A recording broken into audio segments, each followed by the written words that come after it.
Good morning, Magic Tribe. Thank you to those of you who are returning and to those of you who are just turning in for the first time. Welcome, and hopefully I don't scare you off. This is Magic Mom 101, and I am Nina Diedrich, and this is our Daily Dose of Tarot and Truth. Today, we are talking about intentions. And not just ours, but how our intentions collectively add up to other people's as well. Good morning, Angelfish. It's good to see you. So today's thumbnail card is out of the Universe Has Your Back deck by Gabrielle Bernstein, and it is Energy Flows Where My Intention Goes, hence the title. And this has kind of been something we've been touching on, but not really getting super into as far as getting in depth with it. I don't know if any of you guys have read a lot of the Law of Attraction books or Esther Jerry Hicks, the Wayne Dyer, watched the videos that I did on Neil Donald Walsh's Conversations with God series, or Gabrielle Bernstein's The Universe Has Your Back. Good morning, babe. All of these things say the same thing. They just say them in a lot of different ways so that they resonate with a lot more people. But ultimately, they all say the same thing. What you focus on is what is going to occur. You create your reality, not what is outside of you, but what is inside of you. So if you are raging chaos in here, you cannot be surprised that it is raging chaos out there, can you? So this week, we're going to be focusing on where our intention is going at all times. Hello, Sandra G. It's good to see you. It's been a while. Okay, so we're going to start off with the Universe Has Your Back deck, obviously, but I also pulled something out that as I was packing that I found. I found the big book for the Deviant Moon deck. So we are going to pull 3 cards out of the Deviant Moon Tarot by Patrick Valenza and read them out of the giant book. Woo! Thank you, Mimi, for getting that for me. Okay, so there it is. I forgot where my deck went. Oh my goodness. Here we go. Card on the floor.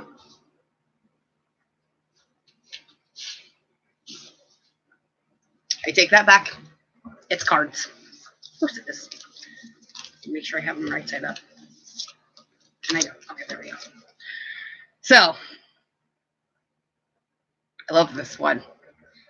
My capacity to tune in to the energy of love gives me the words I need when I'm ready to speak up, the compassion I need when it's time to forgive, and the power I need when I'm lost. Right? And my outer experiences are a reflection of my internal condition. Thank you for quoting me, cards. Love it. Okay, so let's get one more out of here. Or maybe 2. Yep, it's 2. And we get... Ooh, I love this card. I let go of the shadow of the past by seeing someone for the first time with the eyes of love. So, I want everybody to take a second and think of your very worstest arch enemy. And I want you to think of them like they are 3 years old. Okay? I want you to age regress them back to 3 years old. And I want you to look at them and I want you to say all the mean things to them that you say to them in your daily life to the big one. I want you to try to say that to that 3-year-old one. Because ultimately, our highest aspect is probably 3 years old. They're just way more highly evolved than we are. It's a lot harder to do when you look at it that way, isn't it?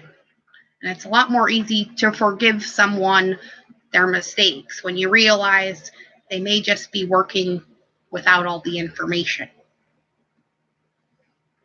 So, my energy creates my reality, and what I focus on is what I will manifest.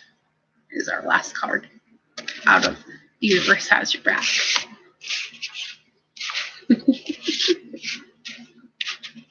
So, it could just be somebody you miss too, as well. Somebody who creates a feeling of sadness when you bring up memories of them as well. It doesn't necessarily have to be your, arch enemy, but that's just something that has a tendency to resonate with more of the populace. I probably shouldn't have used that wording, but yeah, it is more kind of like, forgiving your parents for not being everything you thought they were going to be, or for just being human to begin with, right? We kind of create unrealistic expectations starting right there with our parents. My son hates it when I tell this story, but it's like the best rendition of this example as I can think, is he was about 9 years old, and I don't remember what happened, but I think I was talking to his younger sister, and she was potty training at the time, and she asked me if I went poop, and I was like, of course, everybody poops. And my son got extremely offended. Mind you, he's 9 years old, and he thought moms didn't poop, right? I apparently forgot to read him this story. Everybody poops. But mom was like this big giant unicorn that farted glitter and, barfed fairy tales to my 9-year-old son. And that's kind of partially where the whole magic mom thing came about. The rest of it came about because I've always used that as the method of making all my kids' boo-boos and scary things go away, saying that nothing can defeat the mommy magic. Hence, Magic Mom 101 came about. But anyways, now that my rambling story is over, you get a little bit of insight into the way things are. But this is how things come about. When we focus on things that make us sad, then we create more things that make us sad. It may not be the exact same thing, but it will look weirdly similar, right?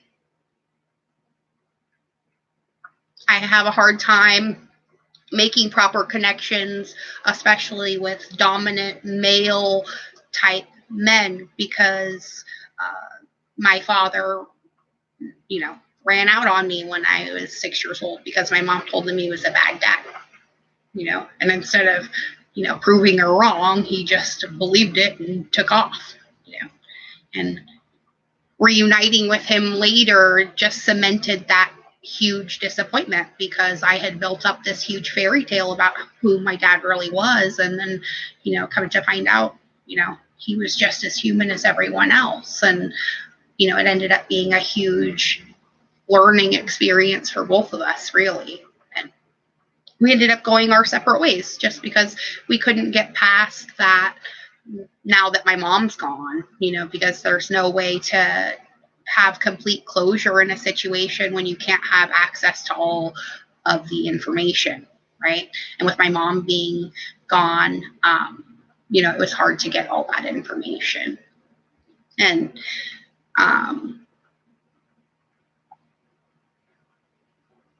I did not do a dedication video to her this year. Yesterday was the 4th anniversary of her ascension. And I just took that privately to myself. So thank you all for always respecting my day off. And now as I'm a grandmother myself and in the position to kind of put myself in her shoes, I understand a little bit more about the things that she was trying to tell me then. And while she may not have been completely right either, neither was he. So I kind of have to be the mid ground and just move on and be a better example for my own children. And so far, I think I've done a pretty good job, not to toot my own horn, because I had a lot of help, because it really does take a village. But, it's made it a lot easier for me to connect with other people and go, hey, yeah, I've been there. And even though, our life kind of looks like a shit show, to be honest, all these things are falling away from us in order to free us up for the mission that we need to accomplish. And for some reason, all these things that are being removed from our lives right now, i.e. our home of 10 years, is just helping to free the way for something new that we may not have been able to have the opportunity to grasp if things had stayed the way they were. So we all really need to focus on where our energy is going and feel in your body where it's coming from as well, too.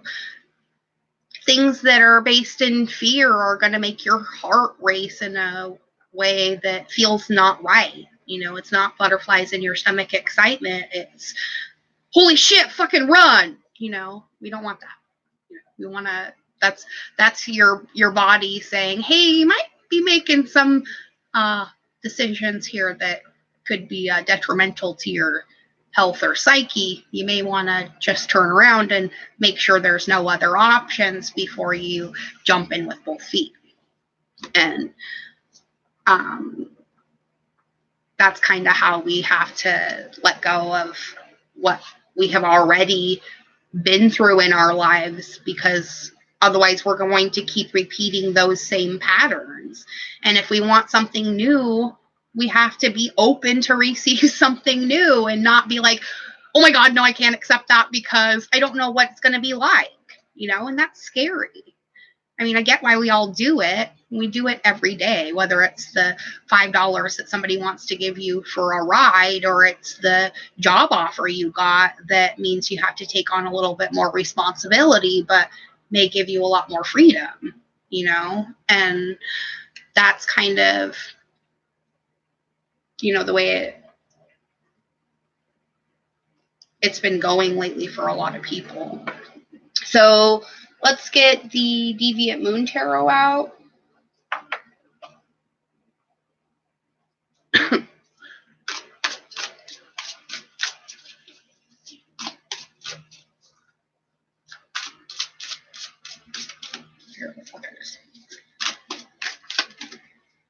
That one.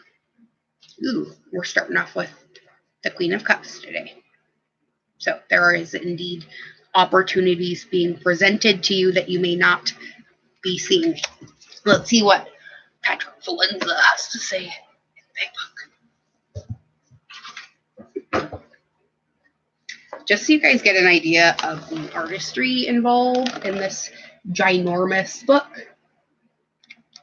In the big book for the Deviant Moon, he actually goes through each and every card and explains the entire process of how he created each and every picture, where the inspiration came from, and it's really, really freaking amazing. If you have any interest in tarot outside of just watching these videos on YouTube, I highly suggest you get this. Okay, so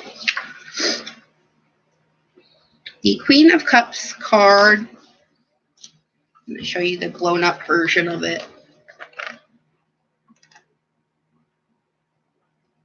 Isn't that amazing? So the big version says,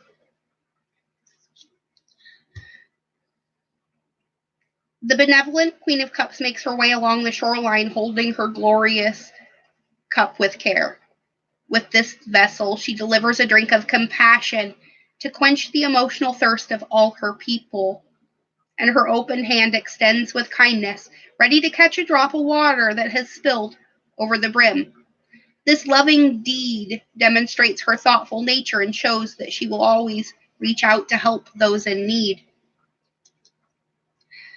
The Queen of Cups personifies a tender-hearted soul who will enter your life to soothe the pain of your emotional wounds. This caring person sympathizes with your worries and will wipe the tears away from your crying eyes. And like a devoted mother concerned for her children, she will be there to show you the way during uncertain times.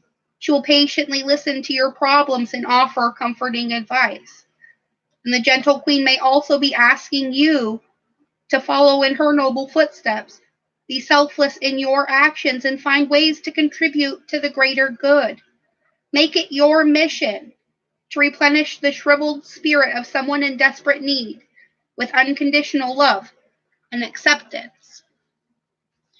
And ultimately, that really is what our purpose is here, is to help fulfill someone else's need. We all made contracts and pacts and promises and vows and things with other souls before coming here that we were going to achieve a purpose. And some of those, were the assholes in our lives that, give us the hardest lessons. What we don't want. So, let's see what the Queen of Cups is offering. Ooh, we got 2. Okay, so I think that's going to be our 3 for today. We get the 5 of Swords. And the Page of Swords. So there definitely is some definitive decisions that need to be made between whether you're going to keep focusing on this. Well, I'm just going to take these because I might need them, even if you don't. Just because, they might suddenly disappear when they've probably been there for 150 years and, you don't know that. But when we participate in the theory of lack, then fear quickly follows, right? And then judgment and all those other emotions that we want to try to not focus on. Instead, we need to focus on the fact that we can make solid, positive decisions in every way, every day, right? And in that way, we know that we're following the truth of ourselves and our intention and not just doing what somebody else told us was what we should be doing. Because blah, blah, blah, XYZ. Pick your, poison, whatever it is. Let's get, let's close this out with a Divine Wisdom card from Neil Donald Walsh and Conversations with God. And of course, they give me 2 because everything's in 2s today. But I love the pictures. So we get this pretty meadow. And then this little sunset picture. Okay? And it says, so long as you entertain the notion that there is something or someone else out there doing it to you, you disempower yourself to do anything about it. Only when you say, I did this, can you find the power to change it. Even if you only did it just by fearing it could happen. Remember, intention. Okay? And our last message and our closing message from Source says, do not forsake me when you need me most. Now is the hour of your greatest testing, and now is the time of your greatest chance. So, let's not waste it. Your energy flows where your intention goes. So make sure it is flowing in the right direction. I love each and every one of you, and I'm wishing you the very best Tuesday. And I can't wait to see you all again tomorrow at 8 a.m. Remember, be good. Be good to yourselves. But most of all, be good to each other. Because you can't expect it from other people if you're not willing to first give it. Bye, guys.